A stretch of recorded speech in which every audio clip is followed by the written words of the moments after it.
اوكي احنا كده ابتدينا بالفاتح الاول.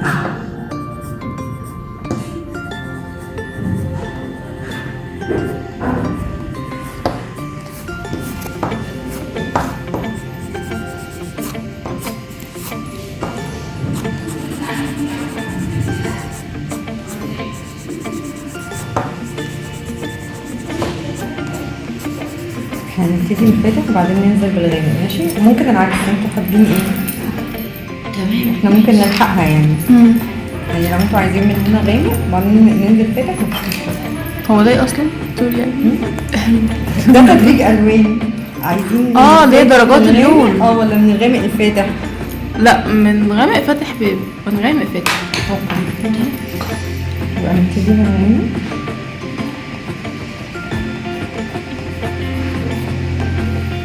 دي لو قماشة عادية ولا شيفون؟ بصي الشيفون انا طلعتها بره وحطيت تحتيها الايدين، يعني لو انت الايدين عادي جدا مفيش مشكله، لكن الثانيه اوباك فعشان كده مبين فرق الخامه.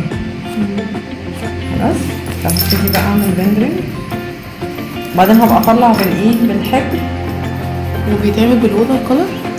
الووتر كولر افضل بكتير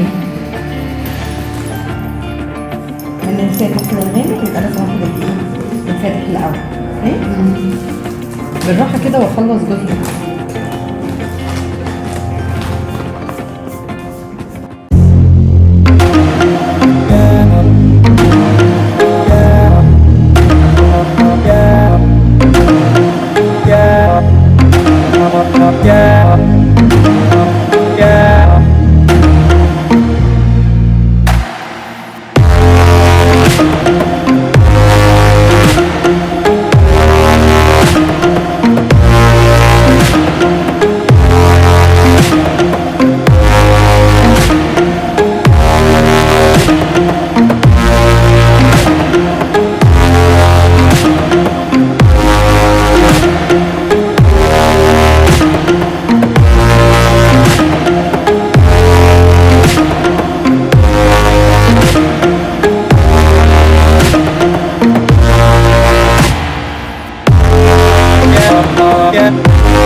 طالما المرقة ويت شوية أو شوية لسه فيها مية، تحسي إن الألوان بتدخل مع بعض أو بتتسيح كده مع بعض، ماشي؟ مبيبقاش القلم السن بتاعه ماشي.